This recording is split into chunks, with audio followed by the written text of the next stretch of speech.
এমনকি স্ত্রীকেও পর্যন্ত বিক্রি করে দিচ্ছে ফেসবুকের দর্শকদের কাছে সামান্য লাইক, সামান্য ভিউ, সামান্য কমেন্টস পাওয়ার জন্য। সেলিব্রিটিদের সংসার কেন টিকে না? সেলিব্রিটিরা তাদের প্রতি সেকেন্ড এবং প্রতি মুহূর্তের তাদের পারস্পরিক স্বামী স্ত্রীর ভালোবাসার দৃশ্য মানুষের কাছে প্রকাশ করে, যে আমরা এত সুখী আছি, আমরা এত ভালো আছি, আমাদের মধ্যে এত মিল মহব্বত, 2 দিন পর তালাক। মানে ভালোবাসা ফেসবুকে প্রকাশ করতে করতে 2-3 দিন পর তালাক, নাই, বিচ্ছিন্ন হয়ে গেছে। অসংখ্য ঘটনা আপনাদের চোখের সামনে, যারা আপনারা আধুনিক যুগের খবরাখবর রাখেন, এরকম অসংখ্য অগণিত ঘটনা। আধুনিক যুগে মোবাইল আসার কারণে, ফেসবুক আসার কারণে, ইউটিউব, টুইটার আসার কারণে মানুষের মধ্যে প্রদর্শনী, নিজের আর কোনো পার্সোনালিটি বা প্রাইভেসি আর মানুষ ভুলে গেছে। যে আমার ব্যক্তিত্ব এবং আমার নিজস্ব একটা জগৎ আছে, যেটা শুধু আমার জন্য, এটা মানুষ হারিয়ে ফেলেছে। ফলত মানুষ চায় তার প্রতি সেকেন্ড এবং প্রতি মুহূর্ত আর এক মানুষকে দেখাতে, এবং প্রতি সেকেন্ড প্রতি মুহূর্ত আর এক মানুষকে দেখাতে গিয়ে এই কবল থেকে সে না নিজেকে বাঁচাচ্ছে, না তার সন্তান সন্ততিকে বাঁচাচ্ছে, এমনকি স্ত্রীকেও পর্যন্ত বিক্রি করে দিচ্ছে ফেসবুকের দর্শকদের কাছে সামান্য লাইক, সামান্য ভিউ, সামান্য কমেন্টস পাওয়ার জন্য। এবং প্রতিনিয়ত ছবি পোস্ট, সেলফি, এটা এক প্রকার মানসিক রোগ। এই প্রদর্শনীর কারণে কত শত সংসার এবং কত শত সন্তান এবং কত শত মানুষ বদনজরের শিকার হয়ে তাদের সংসার ভেঙে গেছে, বদনজরের শিকার হয়ে তারা অসুস্থ হয়েছে, তারা নিজেরও জানে না। কেন? আপনি যখন আপনার সন্তানের ছবি ফেসবুকে দিচ্ছেন, তো যতজন এই ছবি দেখছে এবং যতজন এই ছবির নিচে কমেন্ট করছে, তারা সবাই কি বরকতের দোয়া করবে? তারা সবাই বরকতের দোয়া করবে না। পার্সোনালি যখন একজনের সাথে সাক্ষাৎ হয়, তখন আমরা বলতে পারি যে ভাই দোয়া করেন, কিন্তু যখন আমি এটা উন্মুক্ত করে দিচ্ছি, তখন তো আর এই দোয়ার বিষয়টা তার আমি মানুষের কাছ থেকে, সবার কাছে কতজন দেখছে চেয়ে নিতে পারবো না।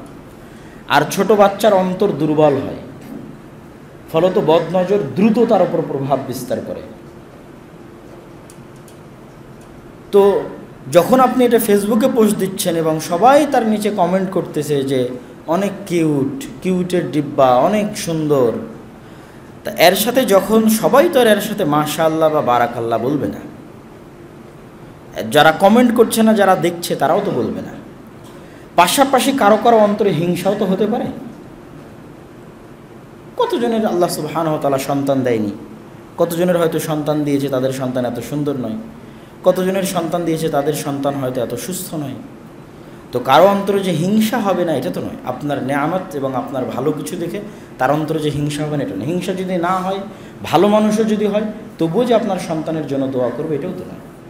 তাহলে আপনি আপনার সন্তানের ছবি ফেসবুকে পোস্ট করার মাধ্যমে আজকে আমাদের আলোচনায় যেটা বুঝলেন, যে আল্লাহর নবী বলছে বদনজর সত্য, বদনজর মানুষকে কবর পর্যন্ত পৌঁছে দেয়, বদনজর মানুষকে অসুস্থ করে। আপনি আপনার সন্তানকে সেটার মুখোমুখি করে দিচ্ছেন, এবং আপনার সন্তান হয়তো অসুখ বিসুখ হয়ে আপনি হাসপাতালে দৌড়াচ্ছেন। আপনি জানেন না যে আপনি একদিন ফেসবুকে ছবি পোস্ট দিয়েছিলেন, তার বদনজরে আপনার সন্তান জ্বর, তার বদনজরে আপনার সন্তান অসুস্থ, এটা হয়তো আপনি জানেন না। এখন কার বদনজরে হয়েছে তাকে কোথায় খুঁজবেন? কেননা বদনজরের একটা চিকিৎসার মধ্যে এটা আছে যে যদি ধারণা করা যায় এবং জানা যায় যে অমুকের পক্ষ থেকে বদনজর হয়েছে, তাহলে তার উজু করা পানি তার গায়ের উপর ঢেলে দেওয়া, তথা যে বদনজর দিয়েছে তার উজু করা পানি যার উপর বদনজর পড়েছে তার গায়ে ঢেলে দেওয়া বা গোসল করানো সহিহ হাদিস দ্বারা প্রমাণিত। এবং রাসূল সাল্লাল্লাহু আলাইহি ওয়াসাল্লাম বলেছে, তোমাদের কাছে কেউ যদি উজুর পানি চায়, তোমরা না করিও না। মানে আপনার মনে যদি সন্দেহ হয় যে অমুকের কারণে আমি বদনজরের শিকার, তা আপনি এখন গিয়ে যদি তাকে বলেন যে ভাই আপনি একটু উজু করে পানিটা দেন, তো সে যেন না করে, যে কিরে আমাকে সন্দেহ করলো, এটা আল্লাহ রাসূল না করতে নিষেধ করেছে। চাচ্ছে উজু করে পানি দিয়ে দাও। তো যখন আপনি ফেসবুকে দিবেন, ওই হাদিসের আরবি অর্থ ইজাস্তাগসালতুম ফাগসিলু, যখন তোমাদের কাছে কেউ পানি চায় তখন তোমরা দাও, উজুর পানি দাও। তো যখন ফেসবুকে ছবি পোস্ট দিচ্ছেন, তখন কার বদনজরের শিকার আপনার সন্তান হচ্ছে আপনি জানেন না।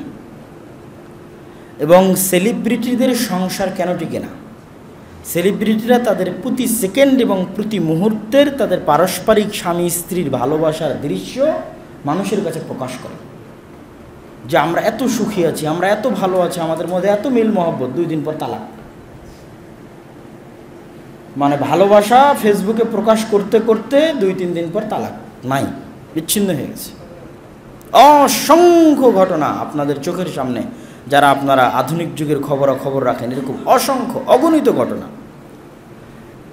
তার অধিকাংশ সম্ভাবনা হচ্ছে বদনজর। তার মানে দুনিয়াতে মনে হয় আর স্বামী স্ত্রী নাই, দুনিয়াতে হয়তো আর কোনো স্বামী তার কোনো স্ত্রীকে ভালোবাসে না, আর কোনো স্ত্রী হয়তো কোনো স্বামীকে ভালোবাসে না। এই যে নিজেকে, নিজের প্রাইভেসিকে ধ্বংস করে মানুষের সামনে প্রকাশ করে দেওয়া, এটা এখন এই যুগে এমন ফিতনার রূপ ধারণ করেছে মানুষের হাতে হাতে মোবাইল এবং মানুষের হাতে হাতে ফেসবুক যাওয়াতে, যে মানুষ এটাকে টাকা ইনকামের মাধ্যম বানিয়ে নিয়েছে। যে নিজের স্ত্রীর ভিডিও, নিজের স্ত্রীর সাথে নিজের ভিডিও করে ফেসবুকে দিয়ে টাকা ইনকাম করবে। এটা আপনার সংসারকে ধ্বংস করে দিবে এবং মানুষের বদনজরে আপনার সংসার এবং আপনার সন্তান সন্ততি সবকে আপনি ধ্বংস করে দিচ্ছেন, মানুষের বদনজরের জন্য উন্মুক্ত করে দিচ্ছেন। এই জন্য এই 3 নম্বর পয়েন্ট, যেটাকে লক্ষ্য করে আজকে আমাদের আলোচনা করা, সেটা হচ্ছে সবসময় সকল নেয়ামত মানুষের সামনে পেশ না করা এবং প্রকাশ না করা। আর কারো যদি ক্ষেত্রে জানা যায় যে সে বদনজরে আক্রান্ত, একটা হচ্ছে অজু যদি সন্দেহ করে যে অমুকের বদনজর, তার অজুর পানি নিয়ে গোসল করবে, গায়ে দিবে। আর একটা হচ্ছে নাস ফালাক ইখলাস পড়ে সবসময় নিজের উপর রুকিয়া, নিজের উপর কী করবে, ফু দিবে, ঝাড়ফুঁক যেটা আমরা বলি, নাস ফালাক ইখলাস পড়ে। আয়াতুল কুরসি, সূরা ফাতিহা, সূরা বাকারার শেষ 2 আয়াত, এগুলো হচ্ছে কোরআনের আয়াতের মধ্যে সবচেয়ে শক্তিশালী আয়াত, যেগুলো যে কোনো শয়তান, যে কোনো অদৃশ্য শক্তির কবল থেকে মানুষকে রক্ষা করতে পারে। সূরা নাস, সূরা ফালাক, সূরা ইখলাস, আয়াতুল কুরসি, সূরা বাকারার শেষ 2 আয়াত, সূরা ফাতিহা।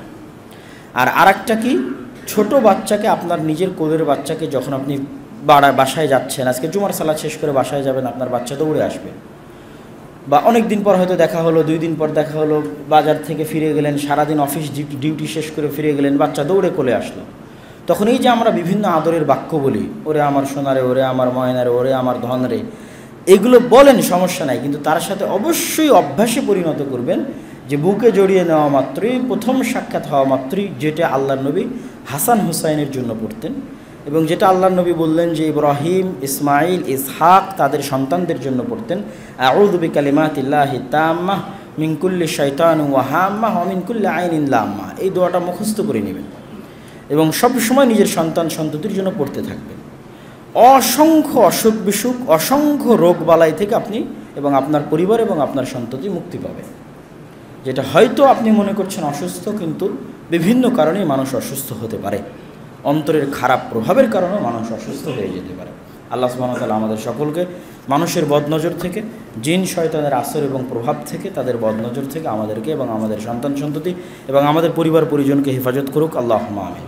এবং আমাদেরকে এই যে প্রদর্শনীর ফিতনা, নিজের ব্যক্তিত্ব, নিজের প্রাইভেসি নষ্ট করে সবসময় সেলফি তুলে ফেসবুকে দেওয়া, সবসময় নিজের সন্তানের ছবি তুলে ফেসবুকে দেওয়া, নিজের স্বামী স্ত্রী বাইরে কোথাও ঘুরতে গেলাম সেটা মানুষকে দেখানো, আমাদের মধ্যে কত মিল, কত মহব্বত, এই জাতীয় প্রদর্শনী থেকে আল্লাহ আমাদের হেফাজত করার তৌফিক দান করুক, আল্লাহুম্মা আমিন।